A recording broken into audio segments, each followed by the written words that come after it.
বাড়িতেই বানিয়ে নিন একদম দোকানের মতো নরম তুলতুলে রসগোল্লা। রসগোল্লা বানানোর জন্য আমি এখানে একটা কড়াই বসিয়ে দিয়ে দিলাম দুধ। দুধটা একটু নেড়ে চেড়ে আমি এখানে দিয়ে দেব 1 চামচের মতো ঘি। ঘিটা দিয়ে একটু নেড়ে চেড়ে নেব। মিষ্টিগুলো আমি সুজি দিয়ে বানাবো। এরপর আমি এখানে 1 কাপের মতো সুজি নিয়েছি। 1 কাপের থেকে একটু কম। সুজিটা আমি অল্প অল্প করে এই দুধের মধ্যে দিয়ে একটা ড্রো তৈরি করে নেব। এইভাবে অনবরত নেড়ে ড্রোটা তৈরি করতে হবে। নাড়া বন্ধ করে দিলে সুজিটা জমাট বেঁধে যাবে।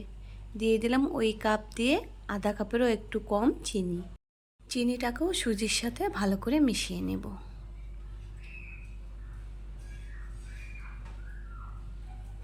মেশানো হয়ে গেছে। এবার একটা থালার মধ্যে নামিয়ে ঠান্ডা করে নেব। এদিকে আমি একটা কড়াই বসিয়ে শিরা তৈরি করে নিচ্ছি। এখানে আমি 1 কাপ চিনি আর 1.5 কাপের মতো জল দিয়েছি।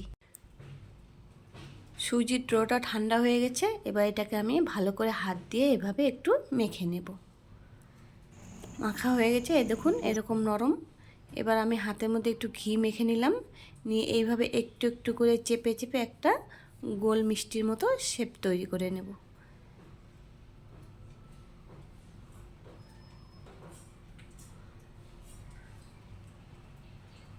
দেখুন কত সুন্দর গোল হয়েছে। এভাবে আমি সবগুলো মিষ্টি তৈরি করে নেব।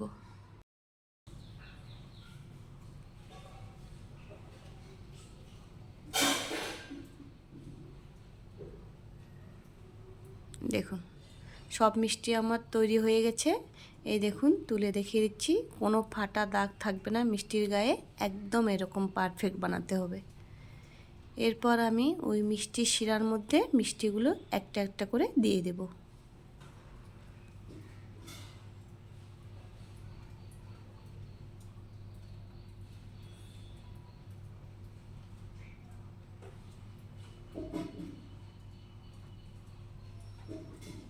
সবগুলো মিষ্টি দেওয়া হয়ে গেছে। এবার একটা ঢাকা দিয়ে 2 মিনিটের জন্য ফুটিয়ে নেব। 2 মিনিট পর ঢাকাটা তুলে একটু আলতো করে নেড়ে দেব। এরপর আমি আবার 2 মিনিটের জন্য ঢাকা দিয়ে দেব। 2 মিনিট পর ঢাকা উঠিয়ে নিলাম।